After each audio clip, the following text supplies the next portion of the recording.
बचपन से मेरा सपना था कि मैं एमपीपीएससी क्लियर करूं, लेकिन 2016 में मेरी शादी हो गई। यहाँ मैं टूट गई कि अब मेरा सपना कैसे पूरा होगा। लेकिन पति को जब इसकी जानकारी लगी तो उन्होंने मुझे मोटिवेट किया। फिर क्या था, मैंने भी ठान ली और परिवार के साथ सपने को पूरा करने में जुट गई। इसके चलते नींद त्यागी, मोबाइल, सोशल मीडिया छोड़ दिए, परिवार की जिम्मेदारी दिन में पूरी की, रात में सेल्फ स्टडी को फोकस किया। इस दौरान जब भी मन विचलित हुआ तो भजन सुने। 2020 में पहले प्रयास में ही मुख्य परीक्षा पास कर ली। शुक्रवार को इंटरव्यू का परिणाम आया, जिसमें सफलता हाथ आई है। यह कहानी है इंदौर की नरीमन सिटी में रहने वाली सिम्मी यादव की, जिन्होंने पहले अटेम्प्ट में ही सफलता हासिल की। लेकिन इस सफलता के पीछे काफ़ी संघर्ष है। चूंकि सिम्मी शादीशुदा है, ऐसे में घर गृहस्थी के साथ पढ़ाई एक बड़ा चैलेंज था। पिता राजेंद्र यादव नगर निगम कर्मचारी के नेता है, तो वहीं उनके पति सॉफ्टवेयर इंजीनियर। सिम्मी ने बताया कि होलकर कॉलेज से एमएससी किया है। सिम्मी इस सफलता का पूरा श्रेय पति को देती है। उन्होंने बताया कि पति साथ नहीं देते तो यह असंभव था, क्योंकि उन्होंने ही मोटिवेट किया और परिवार और पढ़ाई दोनों में बैलेंस उन्हीं के सपोर्ट से हुआ।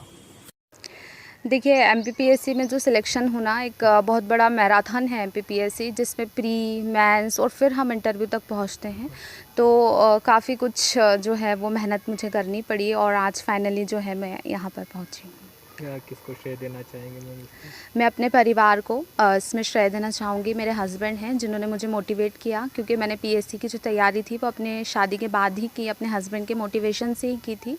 तो पहला श्रेय उनको दूंगी। और जो मेरे माता पिता हैं, उन्होंने मुझे जन्म दिया और इस काबिल बनाया, मुझे ग्रेजुएट कराया।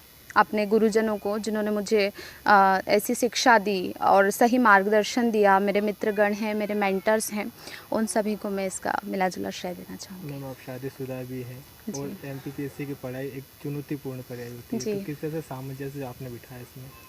देखिए, चूँकि एक हाउसवाइफ होने के नाते मुझे बहुत सारी परेशानियों का सामना तो करना पड़ा, क्योंकि घर गृहस्थी के अलावा मुझे पढ़ाई के लिए भी टाइम निकालना पड़ता था।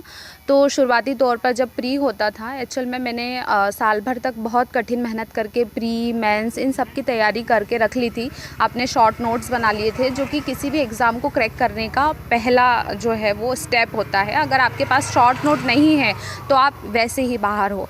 दूसरा जो रहता है, मेंस में राइटिंग प्रैक्टिस का एक बहुत बड़ा रोल रहता है, क्योंकि उसमें पेपर जो होता है वो बहुत लेंदी होता है और आपको बहुत कम समय मिलता है और इतने क्वेश्चंस आपको सॉल्व करने पड़ते हैं। तो राइटिंग जो प्रैक्टिस है वो बहुत नेसेसरी होती है। नोट्स, जैसा कि मैंने बताया, वो फर्स्ट स्टेप है। तो इन सब चीज़ों को करने के लिए आपकी पहले से तैयारी होना चाहिए, क्योंकि प्री की तैयारी आप जो है वो कर सकते हो 2 या 3 महीने में, लेकिन मेंस जो है वो 2 या 3 महीने में नहीं हो सकती। उसके लिए एक लंबा समय हमें चाहिए।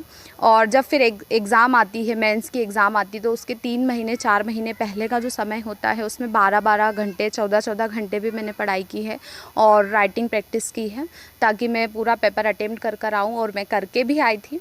तो इस वजह से आज यहाँ पर।